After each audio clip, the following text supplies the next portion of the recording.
Welcome to all the viewers.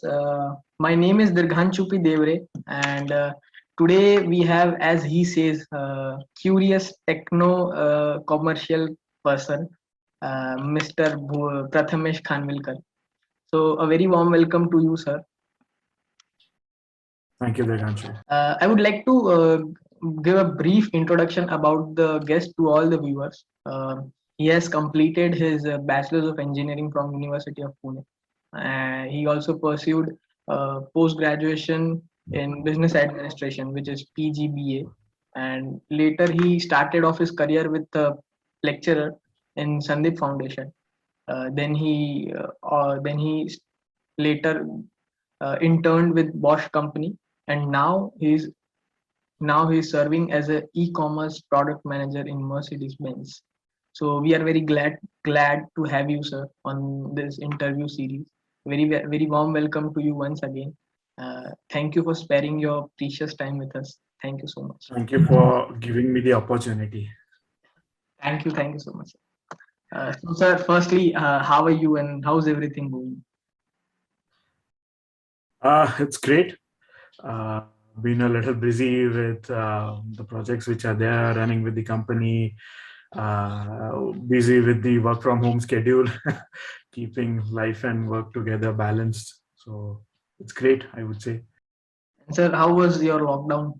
Uh, Like, Certainly, it was, different than others, I would say, because as an e-commerce manager, majorly when it comes to the pandemic, lots and lots of customers, your customers move to the online channels. Yeah, they would like to buy stuff online, and that is where a lot of focus came on e-commerce for us also, which basically meant we put in a lot of efforts and we put in a lot of dedicated channels for our customers. uh, that is what happened for me in terms of work, but in terms of personal life, again, a little bit challenging with this entirely new life wherein I was also affected with COVID, been hospitalized, seen all the bad stuff, but certainly that's different. very worst part. To go like run for the hospital, like health Yeah, issues and everything. yeah. Yeah, absolutely. Certainly a different life ahead, and I would say you might have heard the term VUCA. Yeah, yeah, The VUCA world is now even more VUCA out with things changing every day. So yeah. every day there's something new that is happening. Absolutely. We don't know what's going to happen tomorrow, but something new pops up, and it's Yeah, even shocking for everyone. Like, oh, this happened. yeah, it's interesting times. Yeah, absolutely, sir. This brings me to my first question. That like you started as of engineer, right, sir? You are an engineer, like from like you pursued engineering. So from engineering to serving as a product manager, e-commerce product manager. So what is this journey like? What it is? So if you can give a light on it, if you can brief about it. So Okay. what kind of For obstacle me, and major problems you faced during this and everything? yeah. For me, it was certainly a period, a short amount of period where a lot of learning I got from a lot of things I did. Yeah. It was not a straightforward journey for me. It was, a lot of things that happened one after the other, which led to me being here right now. So I started my mechanical engineering from Sandip Foundation. Yeah, Yeah, when it was Sandip Foundation. I understand now it's Sandip University. Great stuff. Uh, so I did and completed my mechanical engineering in 2013, after which I got this opportunity to be a lecturer in Sandhya Institute of Polytechnic, again, the college behind you, yeah, yeah. which I did for 9 months. A very great experience, to be honest. Many people ask me within the corporate life, within my job right now, hey, you were a lecturer. How come you were there and now over here? But it certainly, I tell people that, yeah, it was something different, but I did learn a great deal of learnings from over there. Yeah, something simple like uh, presenting in front of like many people. Yeah, that is something that I do as of today also within my job. Yeah, that is the skill set that I have learned in my lectureship job. Ability to make people understand or explain something to them in very crisp format, that is something required as of today in my job profile. Yeah, that that bit I learned from my lectureship. So certainly interesting days that I had over there. After which I did my MBA from Indo-German Training Center in Mumbai, a great institute, uh, during which I was interning with Bosch. Again, during that phase, there is this always a thing where for mechanical engineers, you have to make your hands dirty. That is Absolutely. where I learned to, and did my hands dirty and learned on the job. Did a lot of work for them, and in return, I got a lot of skill sets back. So I'll go to it in detail in our in some time. Yeah, But basically, a great experience for me with Bosch. After which I completed my MBA, in which I got placed with Mercedes-Benz. I got the opportunity to appear and got placed over there. With my career in Mercedes, I started with the MD's office in the strategy department. After which I shifted to the core marketing team, where I used to handle social media marketing, amongst other things. And then I moved to the digital systems, customer facing digital systems department, which basically then later became, or basically which uh, converted my career into the e-commerce profile that I have now. So I'm okay. heavily now involved into the e-commerce aspect within this automotive company. Great, sir. Great. It was great listening to your journey. So, sir, as you mentioned the like term product manager, e-commerce product manager to be precise. So but in general, if we take product manager, product managing to manage a product, so what it takes to be a better product manager, because the viewers like looking at this video, seeing this video, might be aspiring product manager or want to be a product manager. So what skill set and mindset they should have, so they can be a better product manager in future. So what is the Um, crux of it? to be honest, Dirganshu, uh, it's not a profile where you have to train yourself to become a product manager. Yeah, it's a managerial position where you need to have a certain level or certain general skills. Yeah, it's not something rocket science that you have to learn from somewhere, or you have to do a course and then you become a product manager. No, it's basically there are some skill sets which are, example, you have to do a complete close coordination with people, be it vendors, be it vendors, it's your colleagues, it's your customers. So you have to closely monitor the situation. You have to have a constant eye on the MI system that you have, to ensure that you are driving business. In my case, I also handle the e-commerce platform that we have, wherein you have to look at the nitty-gritties if the system is working fine. If there are some issues, how do we solve it? Yeah, this is it's less of any profile that you have been taught. It's more of general logical thinking that you do. Yeah. And then there is reporting as a skill set that you have to ensure, wherein you report to basically your seniors and your counterparts somewhere outside the world, sorry, outside the country. Yeah. uh, and that's what you have to keep in mind. So something to take away from this question, I would say, is don't learn for a particular job profile, learn your skill sets correctly, and that is where you can build your job profile. Okay. Okay. So eventually you will end up in your profile. So don't worry about the same. Can you Yeah. feel like that? Yeah. More about it is be open of what be open of getting opportunities, working for those opportunities. Yeah. So you continuously build on skill sets, you continuously get in new learnings, and somewhere or some place those skills fit perfectly well within a job profile, and then companies pull you over there. So that is what you have to remember. Okay. Uh, so, sir, I wanted to ask you, like, uh, as they say, once an engineer, always an engineer.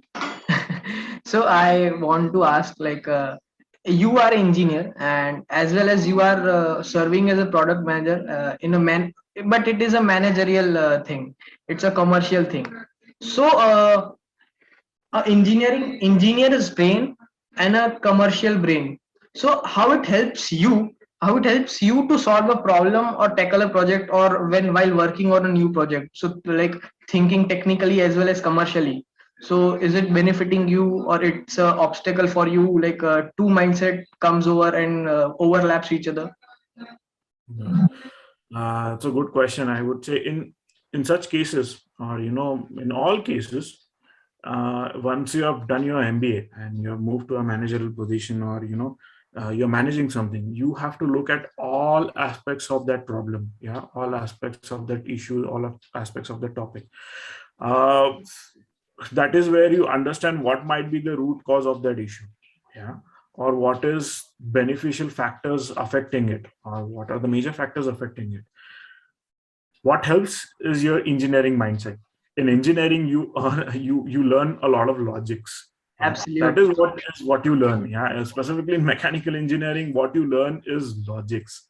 What you learn is what natural or nature things or universe does. Yeah, Yeah, absolutely. you combine both of them. So the MBA aspect brings in that, okay, you think it from all aspects, and from the engineering aspects, you think about logical solutions which solve that problem in a jiffy. Yeah, you combine that both, and that is how you solve problems as a manager and an engineer. That certainly brings in a good key aspects among people. In fact, that is why if you see many profiles within IT or any companies as such, many of them are engineers who have done their MBAs. Yeah, absolutely. Absolutely. Uh, so we can say that logic plays a very important role while working on a project, and as an engineer it helps a lot, because while in 4 years your logic has developed immensely. Yeah, Yeah, that, that, 100%. that's great. That's why in starting I said once engineer always engineer. Always an engineer. Yeah. Every aspect, in fact, within engineering teaches you about logics. Yeah. So that is what you Objects take are away. designed in a such a way, it provokes logic, and it. Correct. Sir, I want to focus on this. You as you did your engineering first, and then you pursued MBA, which is post graduation is in business management. So you said you did it from Indo-German Training Center. So what it is actually, like, is this new thing or it is a very old thing? Like what it is actually. So please give us a little bit brief, like uh, Okay. thing about. No problem. Yeah. So Indo-German Training Center, which is based out of Mumbai, also popularly known as IGTC, IGT. is it's an MBA college where the MBA certification is provided by the German Chamber of Commerce. Again, would say government of Germany. It's recognized by all German companies across the world. Yeah, and including all the German companies within India, which value a lot, specifically this particular course that they have. The course is your normal MBA teaching training course within the college as classrooms. And then additionally, it has the training aspect attached to it. So it's uh, 18 months of the total program, wherein 12 months is your classrooms and 6 months is basically your training within the company which has chosen you. One good thing, again, the aspect over here is a German company chooses you to be in IGTC. So you have to give their own interviews and stuff, and that is where company selects you to be in IGTC. The great thing about IGTC is basically they have a very, very good faculty, the best I would say in the country. Many of them are on, are on the boards of large organizations, are in the management positions, senior management positions within large organizations in India, and they give up to date, completely relevant knowledge as for within the classroom. Moreover, if you do, a cost benefit analysis for, if you go for any college at the level of IGTC, the amount of money that you have to pay in fees with those colleges and against IGTC, with IGTC you have to pay very less amount of fees, and then the salary package that you get at the end of it is quite decent. Yeah. And IGTC has a very good track record wherein almost everyone gets a very good job Okay. in the commercial or MBA field. So it's a very intense course that teaches you a lot. Teaches you a lot to grind also. And one good thing that is there is it's within reach. So something that from colleges like ours, yeah, wherein we are not there within big cities. It's really helpful for students like us to reach out to certain institutes like this when we can reap the benefit of it. So that's IGTC. I would honestly say this is where I got a very decent amount of boost in my career. Oh, great, sir. It was great listening for this, and we can say that it's a like it provides a commercial degree with the like Yes. hands-on training. Hands-on training. Yeah, so it's a yeah, you are absolutely right. It's a normal classroom with hands-on training, and the degree you get is from the German Chamber of Commerce, as well as you get an opportunity to basically do a little more, push a little more, and get a proper MBA degree from Germany itself. Yeah, from the German government. Okay, so it's a like full-fledged MBA degree, sealed by government of Germany. That's great. That's great. That's great. So as I asked you about this MBA degree, so sir, was it easy or was it hard, or are you a very feasible kind of personality or adjustable kind of personality? So it was not a very problematic for you switching from a tech to non-tech, because it's let it say whether it's teaching you at hands-on training in MBA, kind of MBA, but it is a managerial, it is a commercial field, and it has a lot to do with commerce. And in technology we have to deal with practicality, and non-tech is totally opposite. So was it easy for you? Was it tough? Like, was it tough for you? So what was that? So like I want to ask that switch. What was that switch for you? Like, how did you face that? So as an engineer, everyone who has done his engineering goes from that switch earlier, because everyone goes from non-tech to tech. Yeah. That is where from your 11th standard before you do your diploma stuff, you're a non-technical person. Yeah. And that is where you switch into technicalities. Yeah. So you already know how to think in a logic, you know a little bit of reasoning and stuff. Within engineering, you learn a lot of logics, as I said. Yeah. In terms of practicality, yes, both of them are practical. It's not like that, when it comes to technology, there's something not practical or practical, and within the non-tech field, there's nothing practical as such. Both sides, it's complete logics. Both sides, it's complete practical theories that you have to put. So you have to ensure that, whatever you have learned in the past, you have to use that knowledge in the future also. That is how what I said a couple of minutes before, wherein basically what you have to do is use your engineering logical thinking and provide solutions within your managerial problems. Yeah. So in reality, there is no switch as such to do shift from tech to non-tech. It's continuous ongoing process, and you built on the stuff that you have learned. Great. So sir, we discussed about your degrees, we discussed like about product management, we discussed about engineering, but sir, we listen this like there is recession going on in the market, there is job scarcity in the market. So listening to this news and looking at these articles, the aspiring engineers, or the students who opted for engineering and studying it, it's a constant fear in the mind of an engineering student.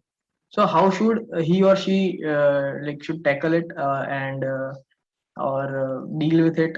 The constant fear of not getting job or not getting placed, that anxiety, that constant stress. So what are your views? Is there jobs or is not? There's nothing, like there is like there is scarcity in the market, or there is this 1% of the batch who is immensely talented, or only IIT and IT students gets the job, or like, is there anything like this, sir? So I'll take your questions into bits. Okay. Number one, everyone who passes out from an any degree, or in let's say engineering, management, any degree, is worried about what jobs will get. Yeah, Okay.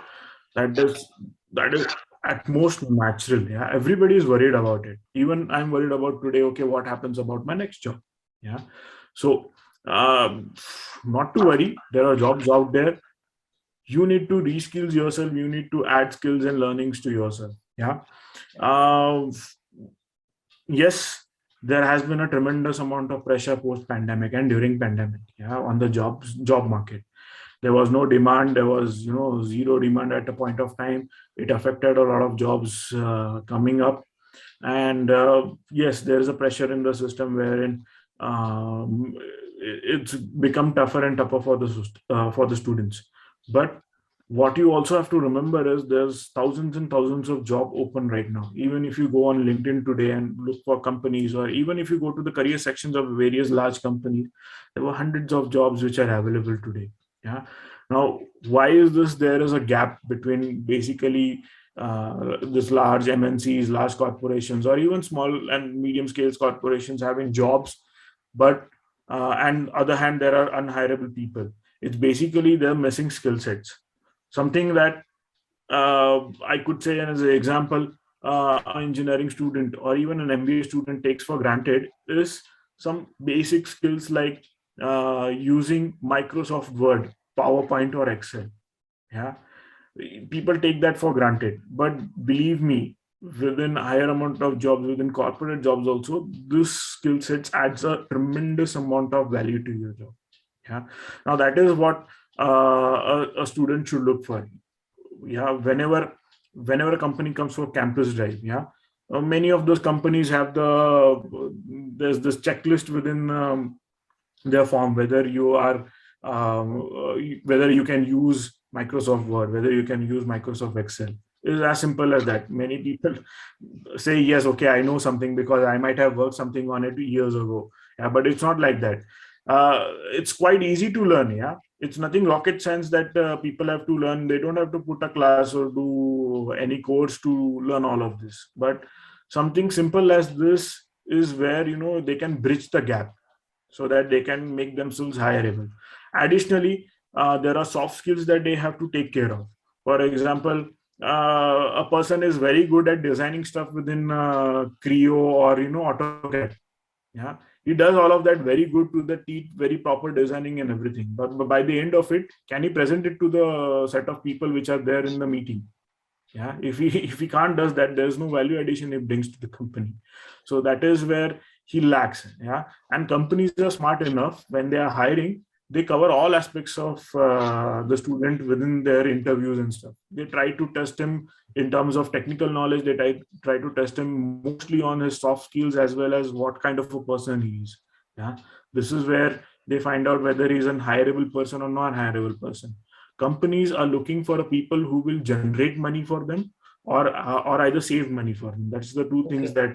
that basically they look for. Okay. So If how they how don't find can any value, that employee would be an asset to a company, in short? yeah, exactly. That is what they're looking for. They want an asset. They don't want a liability. Yeah. So that is where it is necessary that students right now who are looking for jobs and who are seeing that okay, at this point of time it's looking difficult, they shouldn't stop.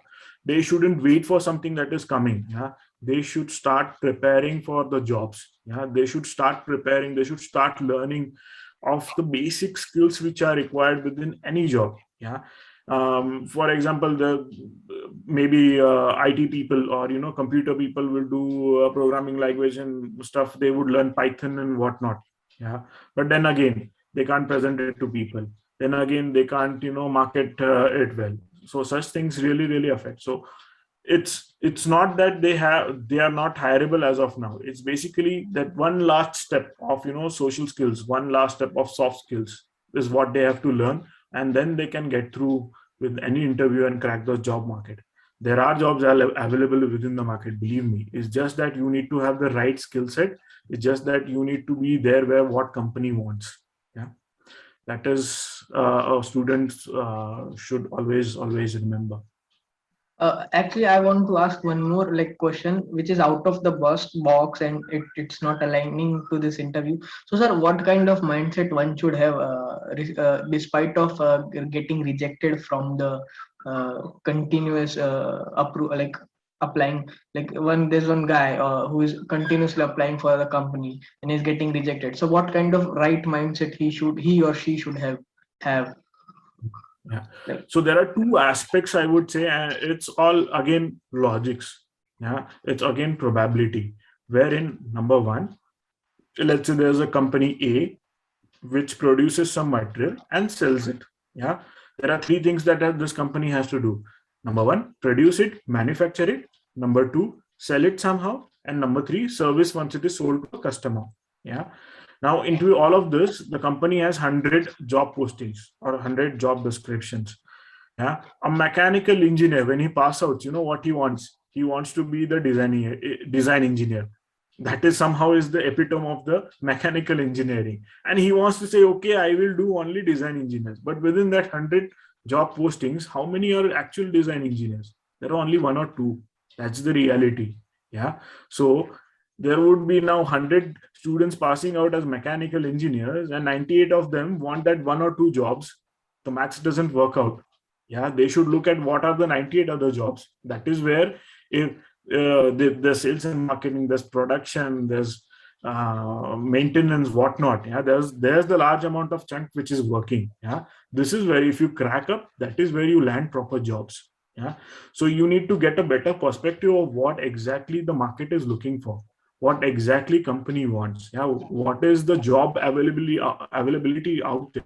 So it's something as a student, it's his responsibility to understand, or it's his purview to understand that, okay, I'm looking for a certain job over there, but is it really available outside?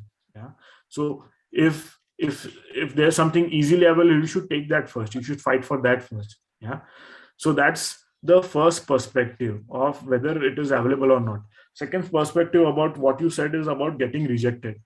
So at first itself, he was harping upon a job where already 100 different people are fighting over one or two jobs. Yeah. So that is something logically not correct, I would say. So he should start applying where there are more jobs. Actually, he should start looking on opportunity where there are more jobs, and then the rejection level goes down. And even if there are rejections, he should not get disheartened. You know why? Because each and every interview he goes through, each and every process he goes through, he learns something about himself. He learns something new about himself. He learns something new about the process, and that is how he can build on it. It's not that for me, I did my first job interview and then I got through. No, I did a couple of more of them. I did, maybe in my career I might have done some tens of jobs interview. Yeah. And it's not that case I was selected every time. No, I have got rejections. It's just that you have to learn from them, find out the key aspect, what basically got you rejected, and ensure that you don't happen to do that mistake again. Yeah. So two aspects, as I said. First, find out what the job market is and apply logically. Second, if you get rejected a lot, please don't be disheartened. Please learn something out of it. Please ensure that you don't make such mistakes again and again. So that is how basically you can build and have a proper career ahead. Great, sir. It was like great listening to you on this. Uh, as we discussed about the mindset, despite of getting failed or getting rejected. So, sir, as everyone's dream is to work in a Fortune 500 company. So everyone wants to work there. Like everyone wants job, secure job in Fortune 500 company. So sir, what it takes to be what it takes to get into it, and as like whether it's technical or non-technical, what it takes to get into it in Fortune 500 companies. Okay. Yeah. To correct a few things over there, Dirganshu. Number one is it, there are good advantages working within a Fortune 500 company, or basically any good large MNC. But to be honest, there are more. For someone who is working in a smaller company, he might face greater challenges also, or there's a lot of opportunity for him a lot, because he's the one who is trying to build that company further ahead. Yeah, it's true with MNCs also, but I would like to shed a light over there. Yeah, it's not a bad thing working in a smaller or a medium scale organization also. Yeah. When it comes to what how to get a job within an MNC or a large corporation, um, whether it should be a tech or a no tech job, first you need to align yourself, or you need to have the right skill sets which the company is looking for. Yeah, how to do that? All of the companies have their own career sections within their website. Yeah, wherein you can just go around, have a look as an engineer student. Okay, what are the job openings which are open over there? Yeah, um, that's nothing but what the company is looking for. And many times the companies put out the JD, which has two requirements. One is a technical requirement of the job. One is the uh, soft skill requirement or the personal skill requirement, which is there from the job site. Yeah. So you always have to align yourself with what actually the industry requires. That is very, very important. Yeah. You are doing something great.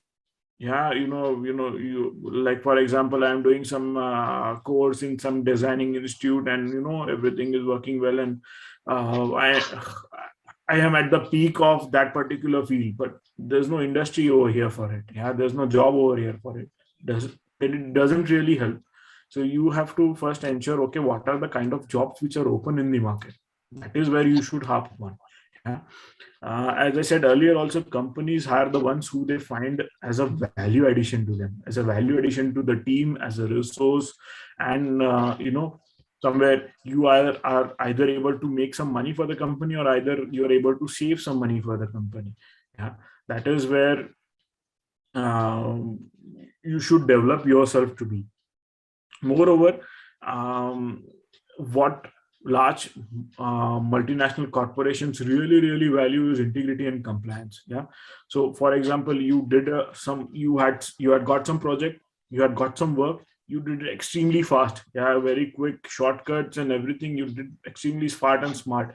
But what the company would ask as the first question over then is, okay, but during using that shortcut, did you use all ethical ways? Yeah, did you not do something which will harm the company or its brand, or harm the company in any legal way? Yeah.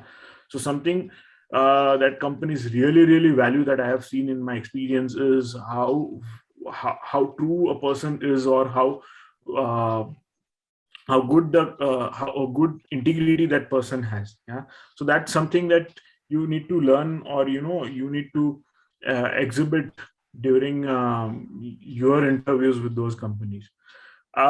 Something as a as a quick help that I can give you guys is, large companies within India hire through a lot of assessment companies. These are third party companies, again, are large companies. Some of them, example, Metal, CoCubes, Young Buzz. You might have heard, some of you might Yeah. have heard this name. Yeah. Now, what does company do is, if they post a job opening, yeah, let's say it's a company like Volkswagen.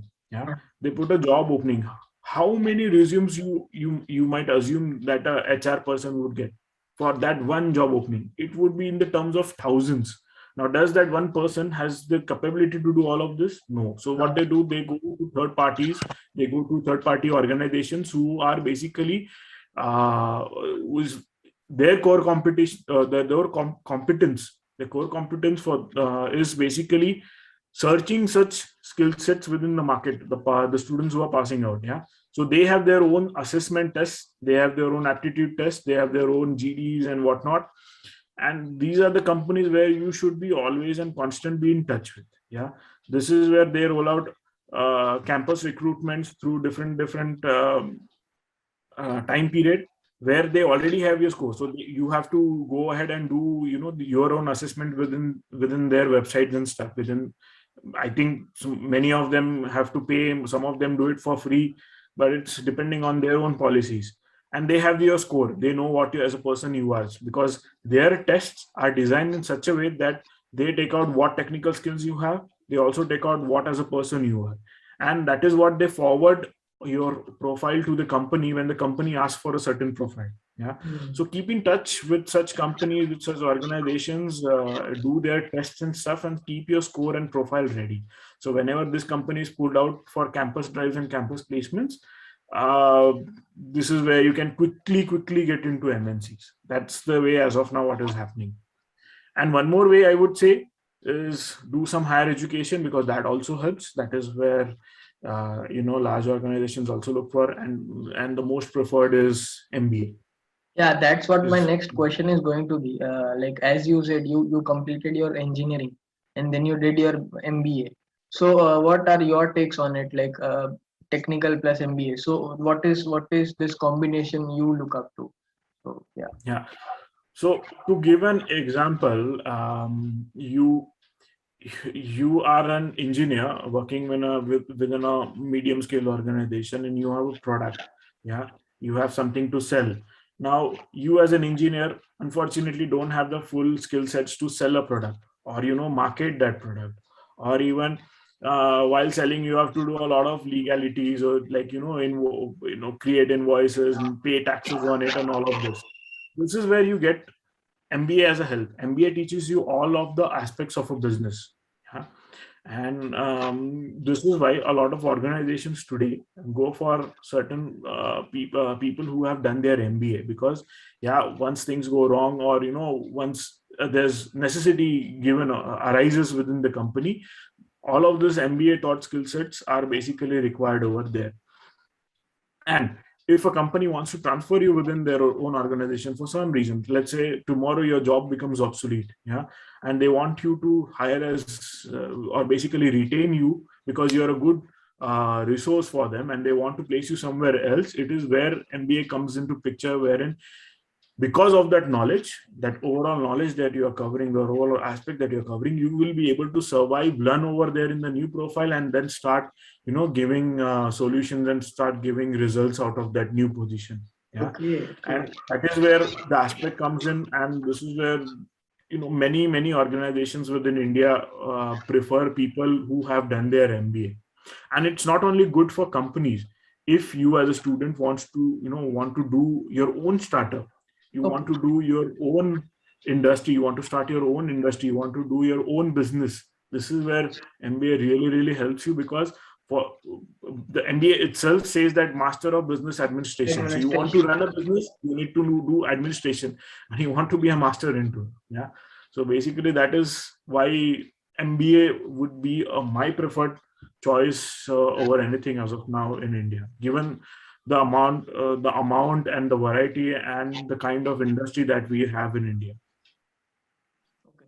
So like as you said, MBA, so there is very debate going on to do MBA from India or to do MBA from abroad. So where we get a more exposure, good peer connection, good networking, quality. So that is a debating thought. So what are your takes onto it? Before starting that debate, the person should think about first is whether he wants to go to the foreign countries or he wants to stay back in India. Yeah, because Indian MBA will teach you how to do marketing, will teach you how to sell within India. Yeah, if you want to basically you go and do a MBA in Japan, they will teach you how Japanese people think. They will teach you what Japanese people want. Yeah, what Japanese customer want. Yeah, what is good and bad for them, what is right and wrong for them. Yeah, that kind of education will not help you when you come back in India. Yeah, so you have to be particularly clear about that. And if you want to do MBA, and or let me put it this way, if you want to do a job in India itself, do an MBA over here, because that is where they will teach you the MBA skills which are required over here. If you want to move to US and do an MBA over there, do an MBA over there, I would say. So it's more of where you want to do your job. It's not more of which is the kind of best education, because even we have IIMs over here, which are very good organizations. Why they take fees in terms of 20 and 30 lakh rupees? Is because you get paid that amount of salary. So there's no debate, I would say, as such. It's where you want to do the job, you can go ahead and do your MBA over there. No, absolutely, sir. I am absolutely agreed to this part. Sir, any parting thoughts, sir? Any parting thoughts to aspiring engineers or who are currently into this field? Something I would like to tell over here is, you know that you are going to pass out in next year or this year or maybe 4 years from now. You need to look at the jobs of the future and not what is happening today. Something that we do as students is, okay, my uncle works in a large MNC and he had done this kind of engineering, so I will be able to know. Tomorrow, maybe today, even his job might be on the way to become obsolete, or it's not relevant in the future. So always think of what would be the futuristic jobs. Even if you Google as of now, what would be the jobs of future, Google will give you a lot of good researched articles on what would the future jobs look like, in terms of engineering. So that is something that you need to remember. Second thing, as I said earlier also, that I found, or while I was a lecturer, I found a common thing within students is they want to be a certain kind of or they want to go into certain career profile, wherein I want to be a design engineer. But wait, there are no design jobs in India. That's not how it works. There are more jobs in production because we are a manufacturing country. There are more jobs in IT because we are an IT services country. So please be relevant of what is there right now. Please ensure that you know what is the relevancy of the market today. And the last bit I would say is, as an engineer, we are very good at creating things. We are very good at making machines. We are very good at writing programs. So don't think of what you can give the customer. Please think about what the customer needs or what the customer wants.